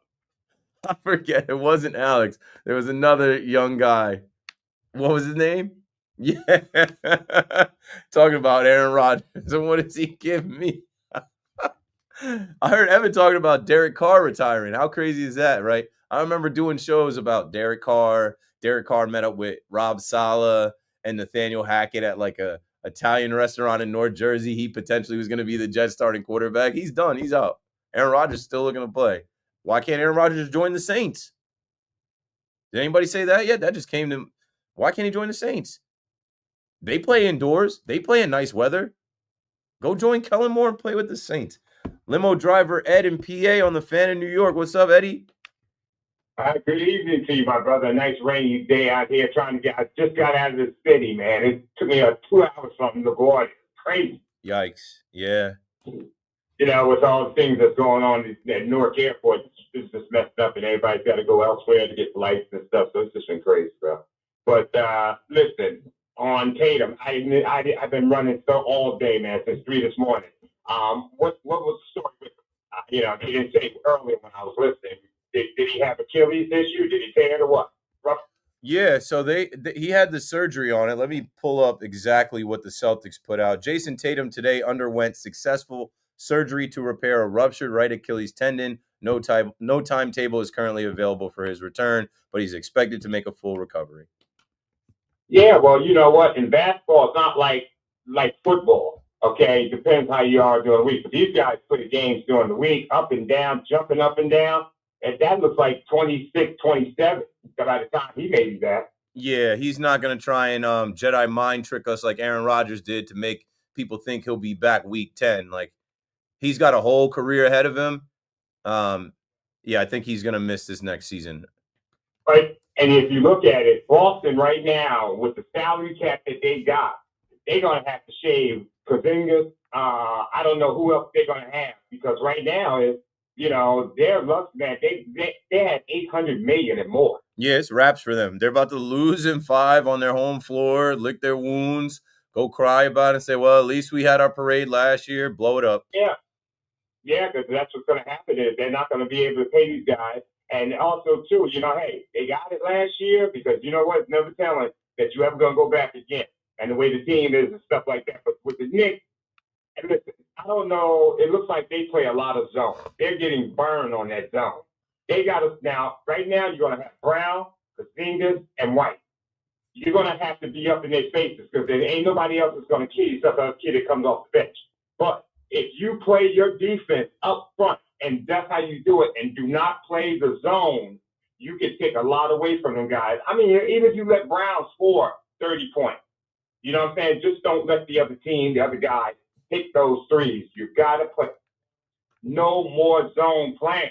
Yeah, I'm sure they'll have a plan. I'm sure Tibbs will have them ready to go. And I just think that it has swung so much into their favor without Tatum on the floor. They have a few dogs out there ready to go and finish this one. And I just think that the Celtics are down mentally and physically. Yeah, brother. I mean, you know, it got to get to the Knicks. I was steady down on them. You know, didn't think they was going to do it against Detroit, and they proved me wrong. But it's just that, please, stop being down by 10, 20 points. Please, to stop that. I understand you got to come back. But it does show that Tibbs giving them guys that long, good workout and keeping them conditioned. You can see that guys can't hit shots when it's the fourth quarter. You notice that with Boston. They out of game. Oh, yeah. The Knicks are in shape. They're conditioned. They have their legs. They are. They are, brother. And that's what the whole thing is. But, hey, man, you and the family be blessed. Oh, I meant to say happy belated to your wife, Mother's Day, and your mom and grandmother and everybody else. Thank you. And, you know what I'm saying, my brother? So you guys just have a good evening, all right? And I'll talk to you this week. You the man, Ed. Appreciate the call. 888-808-1019. We got to take a break here. It's raining a little bit in Citi Field, but they're in the 5th inning trying to get through this one Again, the Yankees coming up right here at 9 o'clock. We'll continue to talk Yankees and Knicks on the Fan. This is Keith McPherson, your nighttime host. I'll be right back. Oh.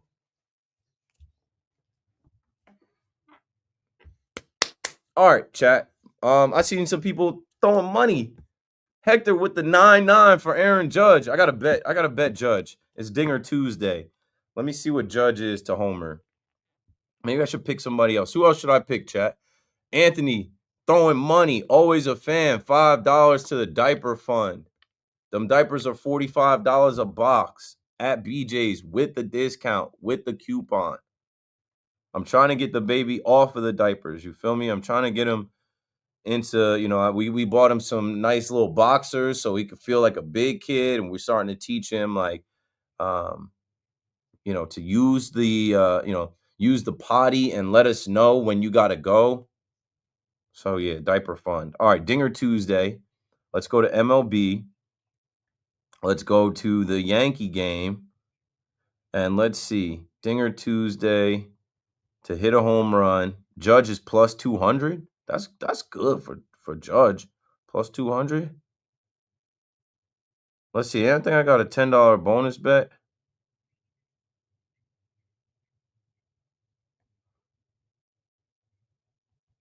Let me see who else is out here that I might want to bet. Judge is plus 200. Peraza is plus 1,000. Yorbit Vivas plus 1,300. Volpe plus 830. That Peraza is too good to be true, but I'm going to run it anyway. Peraza need to show me some. Done. All right, so I'm going to use my $10 bonus bet on Peraza. And then I'm going to put my Dinger Tuesday. Again, Hector throwing money at me. 199. Appreciate you, bro. Appreciate you being solid, man. You've been rocking with me for a few years consistent. I don't act like I don't know that. I do know that.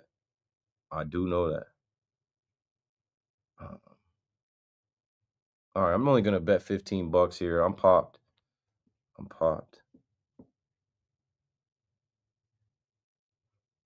Live bets during the break. Just to have something on it, just to sprinkle something on it. So I'm going to send this in right now.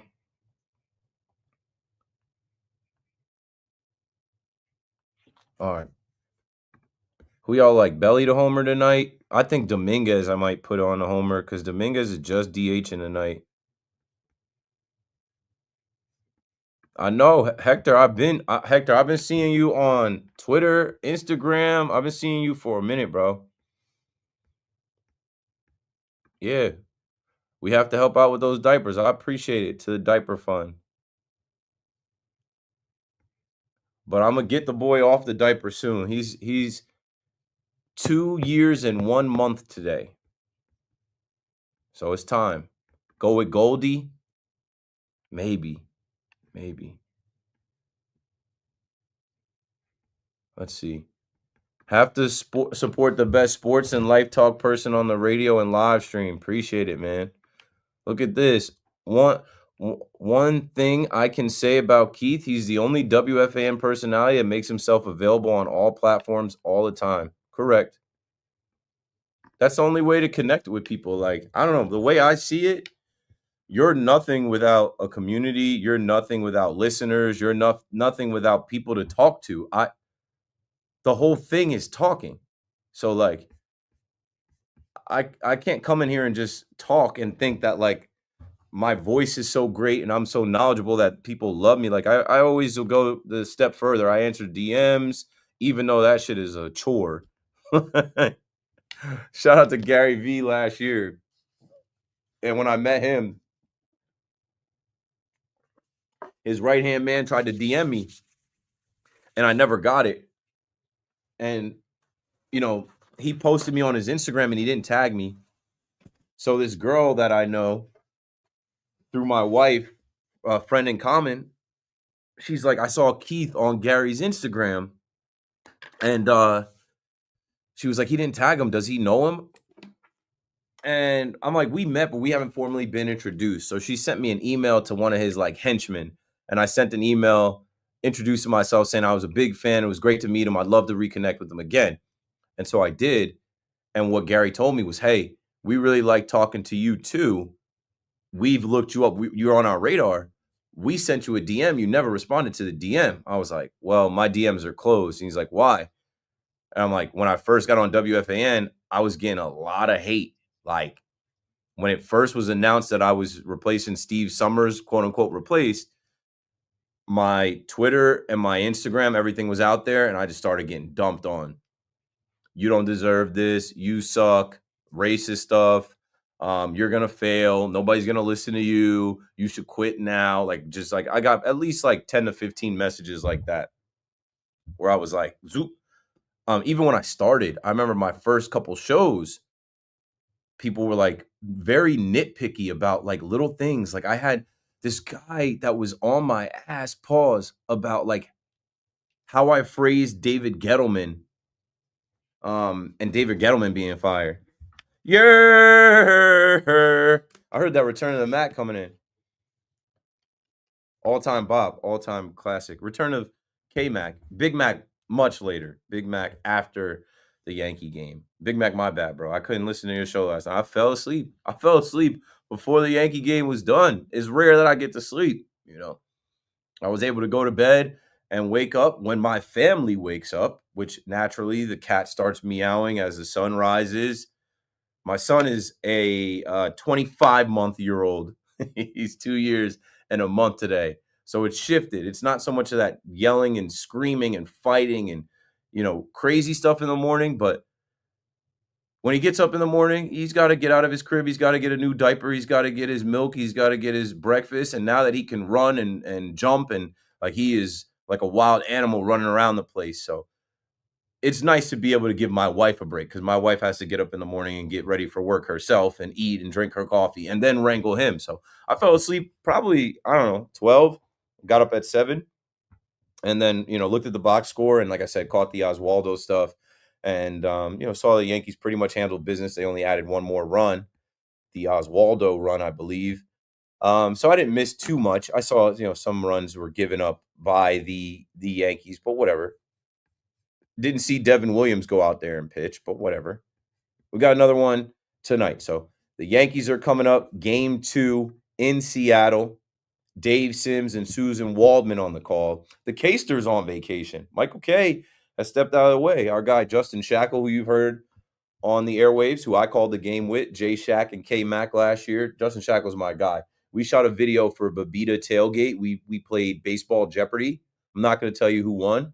It was me, Justin Shackle, and Alex Day, and that video should be coming out soon. It was a lot of fun. So, yeah, Justin Shackle is filling in for Michael Kay on the Yes Network call, but Dave Sims is back in the saddle with Susan Waldman. I'm looking forward to the 9:40 start.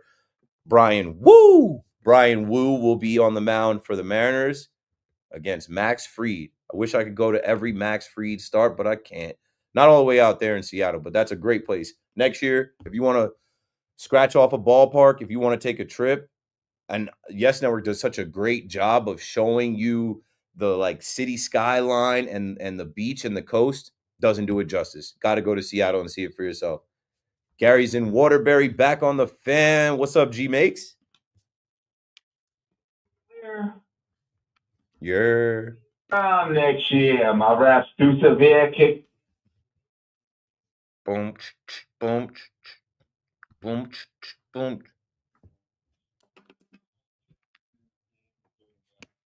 Yeah, we are. I hope it's all well. It's WFAN. We all family here. Yeah, I used to say that. I used to drop that, but then, we're not all, everybody's not in the La Familia. You are, not everybody, though. I hope LeMahieu isn't the answer for anything. I'm not having that. And I know Cashman's going to make moves at the deadline. He's going to put him into the deadline, and then we got to make moves. You know that. I do know, and I just, hey, fingers crossed that DJ has anything left. Like I said about him, we're in a position where fool me can't fool me again. Actually, I'll let you fool me again. Like I'll see if he's got anything left, because we're working with Yorbit Vivas and Oswald Peraza and Pablo Reyes in that infield. Jazz is down, Cabrera is down. Like, this is what we have until Cashman makes a trade July 31st. Like, it is what it is. You know we're gonna do it. He's gonna do it. He's gonna go all out for the best at the deadline. That's what we have to do. We gotta hold water. Just keep it going, hold water, and let Judge ride the team. Yeah. Can DJ hit over 200? I don't expect any power out of him. I don't expect him to hit for power, but can he hit for average? Can he keep the lineup moving? Can he slap a couple singles through? No chance. I know it's all about the Knicks, and I know it's all about the Knicks, but the Pacers are still their daddy. And I'm not a Knicks fan, but they're going to have to slay that dragon next, too. They're going to have to slay that dragon, too, because they still own them. I don't know if they own them. I think they would have beat them last year if they were healthy. As you say that, it's halftime in Cleveland. The Cavaliers are up 56-52, and we all know that the Pacers are looking to close them out tonight. Then the Knicks got to close the Celtics out tomorrow. No extra games. Get to resting, because if the Pacers win tonight, they're off tomorrow when you play. So I don't know. I don't know about them being their daddies. I think in the regular season, the Knicks got the best of them this year. And I know it's a regular season versus playoffs, but I don't think – I'm not a Knicks fan either, but I'm not a Pacers fan. I'm not rooting for those Farmers. I think that the Knicks could beat them in the Eastern Conference Finals. They're a lot deeper than the Knicks, don't get me wrong. They, if I go to this box score, I guarantee you they've already played 10 guys, 11.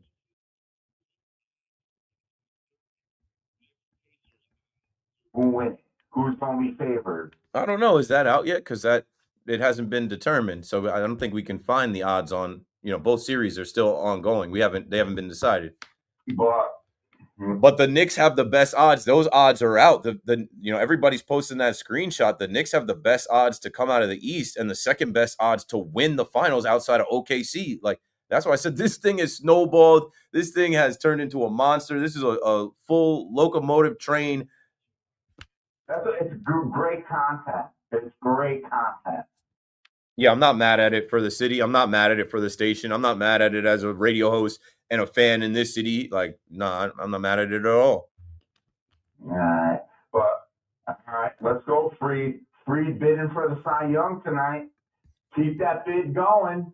Yeah, he will.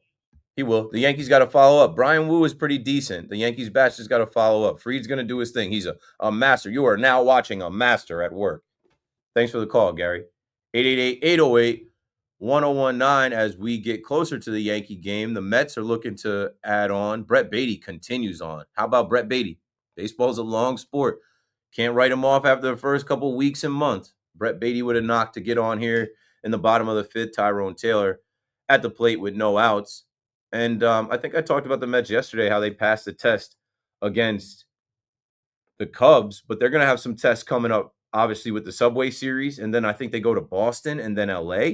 So, here we are in the month of May, the almighty Mets, the make it happen Mets, they got to continue on. And obviously they've dealt with injuries in their bullpen and they've lost a couple guys. They'll get a couple guys back. But when I look at this Mets team, I just give props and credit to the guys up top, from Steve Cohen to David Stearns to Carlos Mendoza. Obviously, they have good players, but, what you're seeing is the fruits of their labor, the product of them all being in lockstep. A second-year manager managing this team.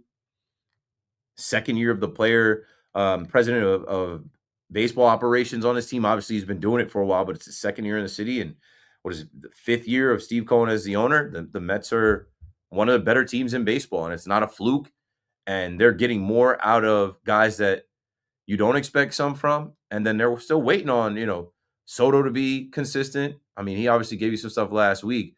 But, I mean, what can you ask out of Lindor and Alonso, and then the other guys like Brett Beatty and Mark Vientos and Brandon Nimmo and Jeff McNeil, guys kind of filling in the blanks. Luis Torrens, you're getting out of Griffin Canning and Clay Holmes. And, it's a good feeling for the Met fan to say, okay, now this team looks like they can be perennial contenders. Last year wasn't a fluke, and I just think there's a lot of good energy going around in New York sports. I think from the sports equinox that we just had with the draft and the Giants, in my opinion, winning the first day of the draft, getting Abdul Carter and trading up to get Jackson Dart, and then even the Jets saying, yep, we got our guy. We're picking this guy quietly. We don't need Tyler Warren. We're just going to get Armand Membu. We're going to do the right thing here and get a guy that can play tackle for us for the next 10 years.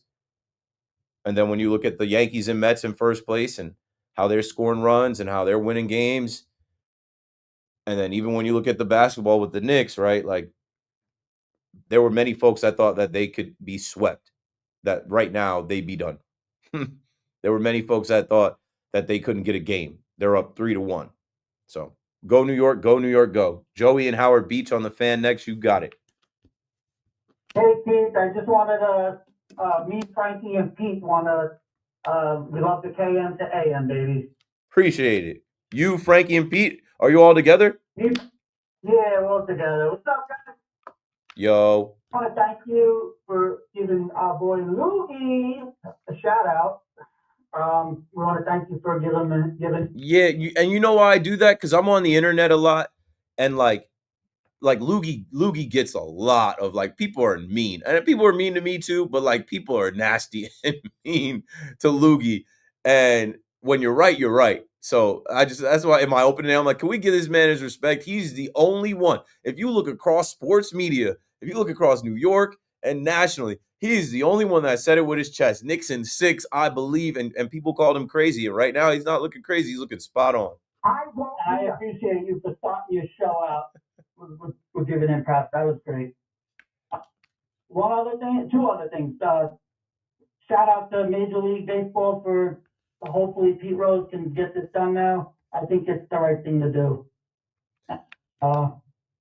Let's go Knicks. I think they're going to win in 5. Yeah, I think so too. Thanks for the call, guys. 888-808-1019. Yeah, you know what? Like it's tough to go out and have a take on the radio like Loogie had. I know he's a fan of the team, but like if that went the other way, he would be getting crushed right now. Like that takes a lot of guts. I could just respect it. I could respect it. You know, and I know he's got his positive Tommy and he's got his alter egos and his stick or whatever, but like I don't know what he said that as, positive Tommy or regular Tommy or negative Tommy. It doesn't matter. That first game, that first day, I was listening and he said that, and I was laughing at the time. I'm like, yo, Tom, like this might not age well. This is gonna, but it aged perfectly. So like, I'm someone that will give credit where credit is due, and I want to see people get their due and live in their like takes and their fandom and like, yeah, build him up. Out of all the Knicks fans at this station, Tommy was the most confident one. Out of all the Knicks fan, not me, not Morash, not Evan, not Recco. Everybody else is a Knicks fan for the most part. Well, not Rosie. Rosie is a Bulls fan. Do we have anybody else that is a like Warriors fan? I'm trying to think. Is there anybody else that reps a team that's not the Nets? On the great Steve Summers podcast, Me Here, You There, Steve did say Knicks in 6. Did Steve say that? I'm late. I heard the last episode and now I got to go back, but I didn't realize he predicted Knicks in 6. Of course he did. The fearless forecaster. Predicted it. Fearless is never wrong. He said Knicks in 6. We just recorded an episode earlier today. You guys are cranking them out faster now. With the Knicks, we want to get a little... Makes sense. The new dad, JJ, on. John Destremski came on with us. I was texting JJ. Yes, congratulations. We had JJ on for about 20 minutes, so it was very, very cool. Yeah, welcome to parenthood, JJ. Congrats to JJ. He just had his first daughter. Congrats to Amanda and Dan Frankel. Their son Kirby was born today. I have a couple friends that have had kids in this last like week or two, Taurus babies. I'm always excited for my friends to enter parenthood because I know what it did to me, how much it changed my viewpoints on everything, my day-to-day. And I think it just brings out the best in you. It just makes you better. So congrats to all the new parents out there that I don't know. And you can handle it. It's gonna fly by. What I told JJ was, I'm like, take it slow because it's gonna go fast on its own. Like I look at my son and I have Time Hop, and the Time Hop app shows me 2 years ago, and I'm like, I look at the phone and I look up at him. I'm like, this is not the same person. This is not the same baby. It's not the same kid. It's cliche. Oh, it goes fast. And everybody tells you that. No, it goes fast because you don't feel like you're growing or changing that much. But every time they go to sleep, they're changing a little bit. The naps, the long sleeps at night, they're learning more words and getting bigger and faster and stronger and all that. So yeah, it's a blessing. And God bless my friends and anyone listening that just had their first child or their second child. It's a great time. 888-808-1019. We got to break it down. I'm running out of time. Yankees baseball coming up in less than 20 minutes. If you're on hold, stay on hold. I'll get to you. We'll continue the conversation around the Knicks and the Yankees. And when we come back, I'll give you my take on the whole Pete Rose thing, shoeless Joe Jackson, or I don't even know. I haven't gotten deep into it because I do kind of want to save it for tomorrow where we have more time to expound on it. But I'll tell you what I think about it. Keep McPherson on the fan. I'll be right back.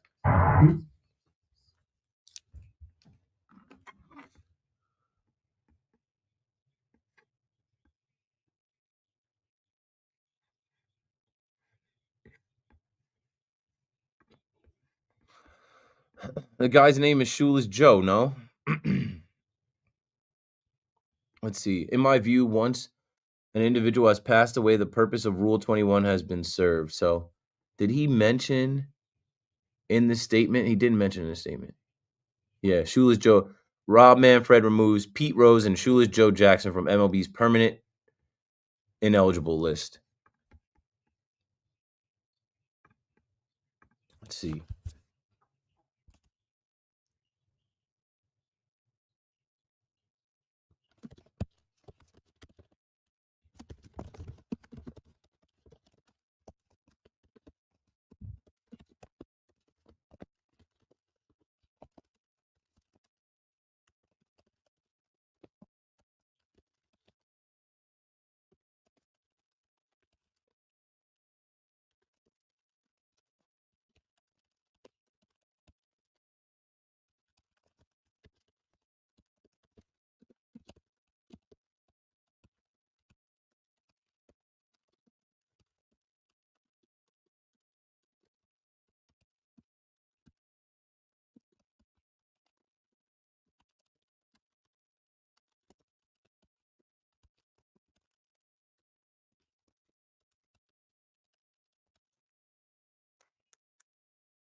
Okay.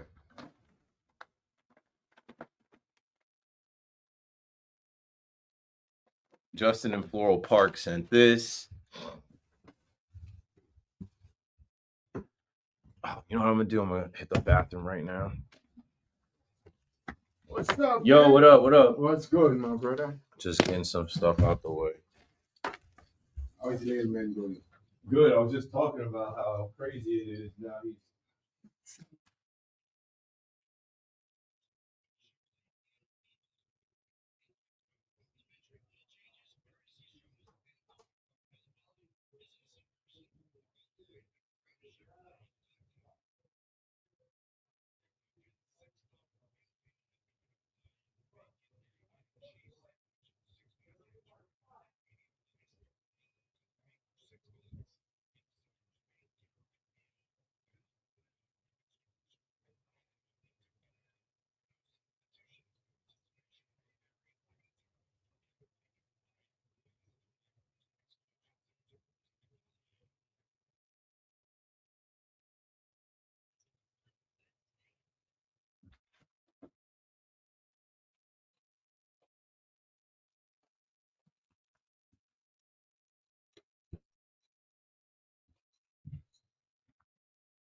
Okay, cool.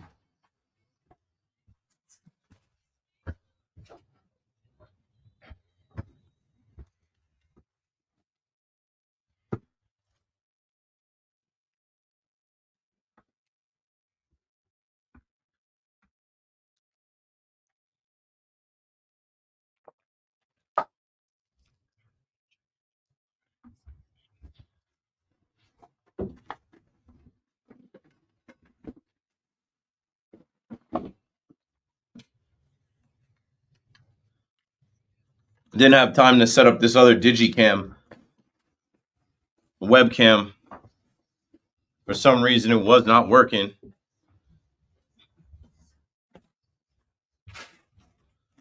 All right, here we go. This is the end of the show. Let's bring it home.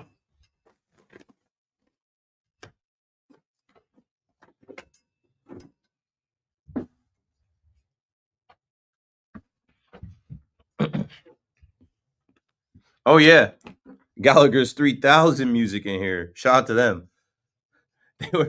They were advertising with us, and then they stopped and they came back. I remember being on years ago, and they would have those late night ads, and then they disappeared and came back for a while. I used to, flex my job as a DJ at Centerfolds back in the day.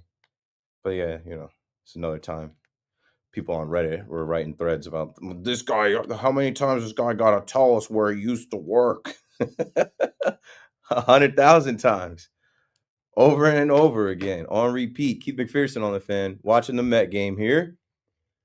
A little trouble brewing in the top of the 6th. And getting ready for the... Wow.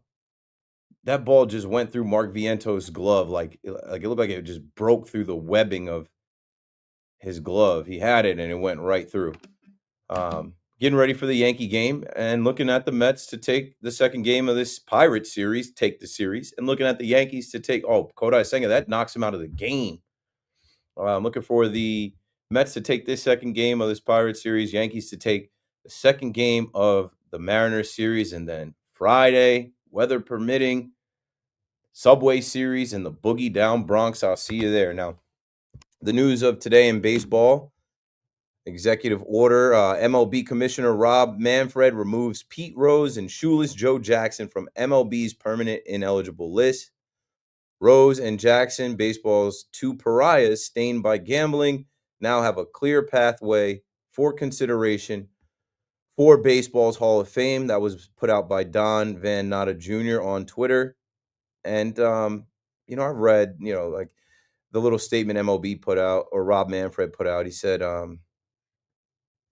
in my view, once an individual has passed away, the purpose of Rule 21 have been served, yada, yada, yada. I'll get to it quickly here because we're running out of time. Ray in Brooklyn, I'm coming to you next. I look at it like this. I'm not going to speak down on the dead. You're not supposed to speak ill of the dead.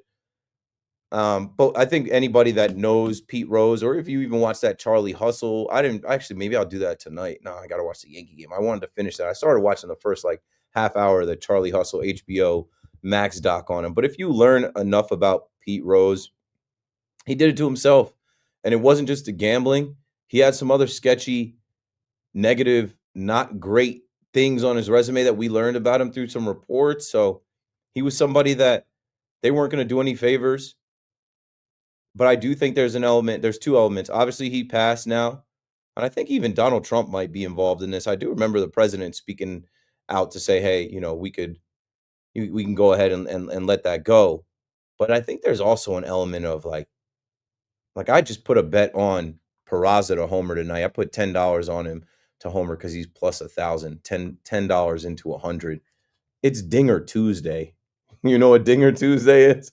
On the FanDuel app, which I'm also about to put another bet in, maybe on Goldie or Dominguez. Why not? Maybe Dominguez to stay hot. But Dinger Tuesday, you get a 50% profit boost on somebody to homer.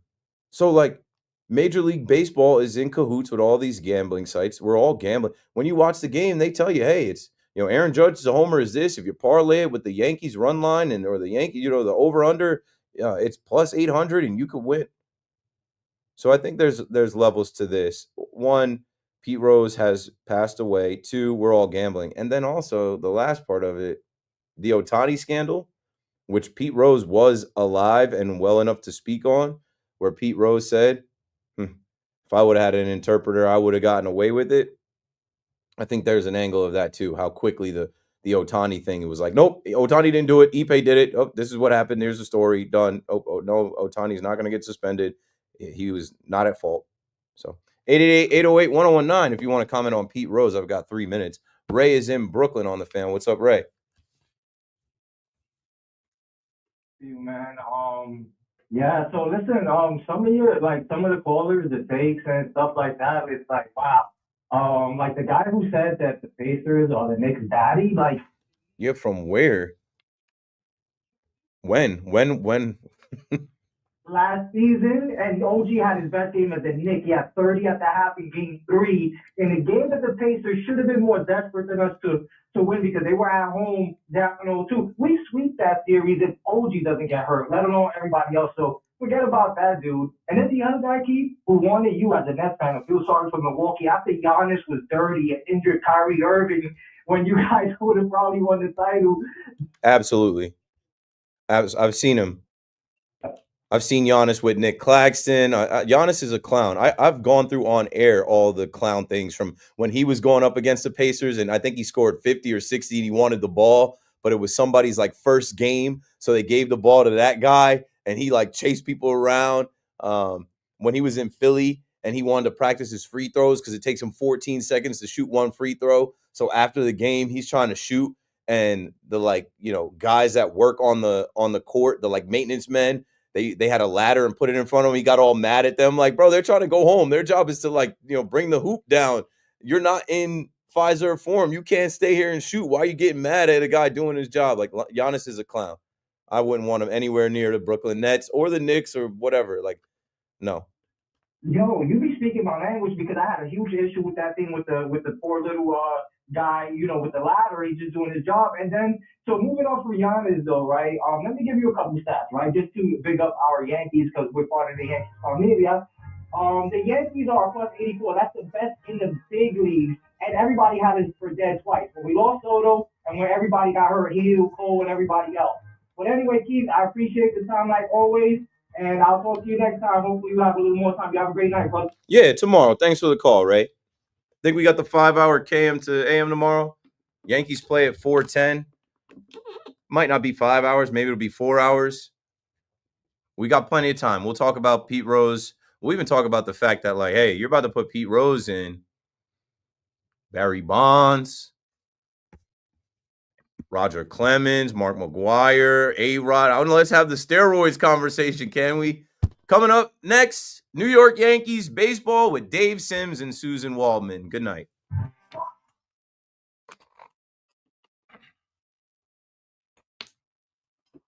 Another one. Hang 'em and bang 'em. You feel me?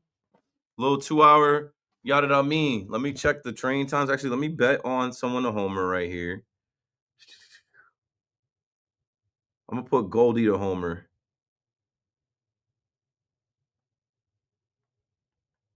Only because someone said it in the chat. Boom. Goldie to homer.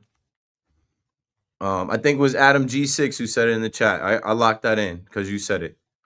And I got to check the train times for real. But appreciate y'all. If I missed what you said in the chat, Josh in the Bronx, what's up, man? Bobby, what up, man? What up? You always handle yourself with dignity and respect. Always haters are not, unfortunately, the more you climb. Yeah, I know. I'm bringing them on. I am inheriting more and more haters, which is a sign that I'm doing something. I miss John Sterling. He spoke to the radio. Yeah, I gotta get in touch with John. Actually, now that you say that, I'm gonna reach out to John tomorrow. Maybe I can bring him on the show. All right, have a good night.